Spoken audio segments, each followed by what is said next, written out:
Well, the Australian Competition and Consumer Commission public hearings into the supermarkets' pricing practices today heard from those supermarkets directly for the first time today. The first cabs off the rank, well, Woolworths Chief Executive Amanda Bardwell and its former boss Brad Banducci.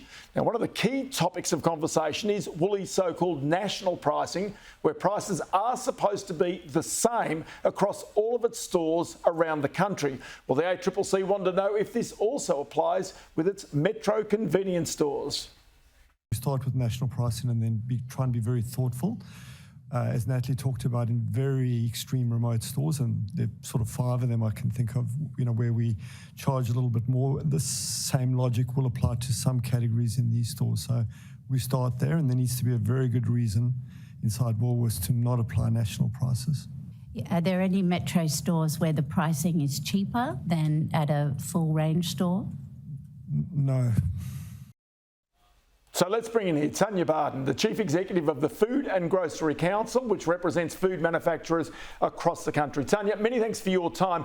I just want to start, the supermarkets seem to me, at least anyway, to be trying to throw your members under the bus for any price rises, aberrations in price increases, that they say we're simply passing along the price rises that have come from the food manufacturers themselves. Do you think that's a fair reflection of what's actually happened with supermarket pricing?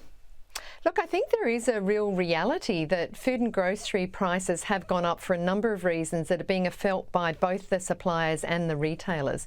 We've seen cost pressures on multiple fronts, everything from global shipping to domestic freight to wages to commodity increases, packaging, energy, and they're just the main things we talk about. But on top of that, you've got all those other costs around just the cost of doing business in Australia, which is a high cost economy.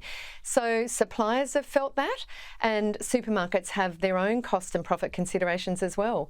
We do know for suppliers that profitability has gone backwards by 7%, though, which is a sign that they're not able to fully recover those cost pressures.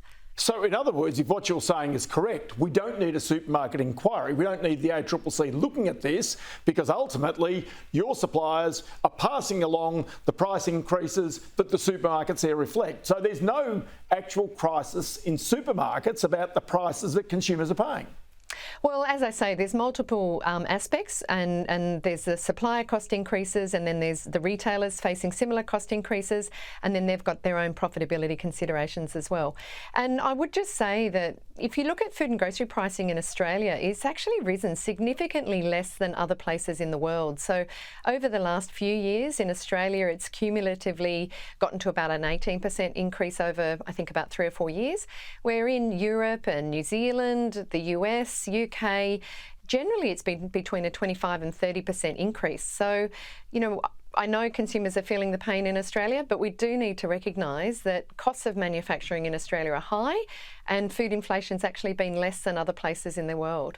Okay, but what I've heard over the years is your members saying they're literally been at breaking point because of the tough negotiations with supermarkets. That supermarkets are just driving their prices down. They've had to either shrink their products, or they've had to do a whole range of things to try and keep themselves in business. So now we're starting to see the price increases, and it seems as though the supermarkets cannot negotiate any further and any lower with your members, with the food manufacturers. Oh, look, there's certainly an appetite between both manufacturers and suppliers, between both suppliers and retailers to work out how they can better collaborate to bring value to the customer.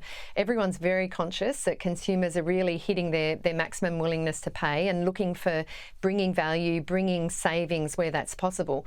Now, the challenge is that butts up against the long-term future of manufacturing, and that becomes a focus of government policy, or indeed it should, that, we do have a high cost of doing business in Australia. We've got a lot of regulatory changes that are coming around packaging, around recyclability, around energy transformation. These are big changes that the industry is up for, but that they can't happen without an inflationary impact.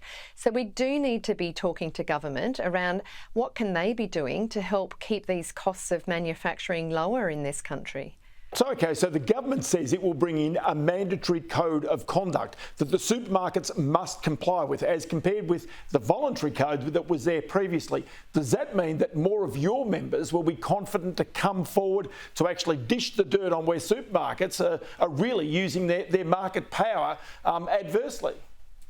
Look, there is always going to exist a concern from suppliers in raising issues, and that comes back to the fact that an individual supplier may have, 40% of their total business with one major retailer, whereas a retailer has many thousands and thousands of suppliers. So because of that imbalance, there's always going to be that fear of speaking up.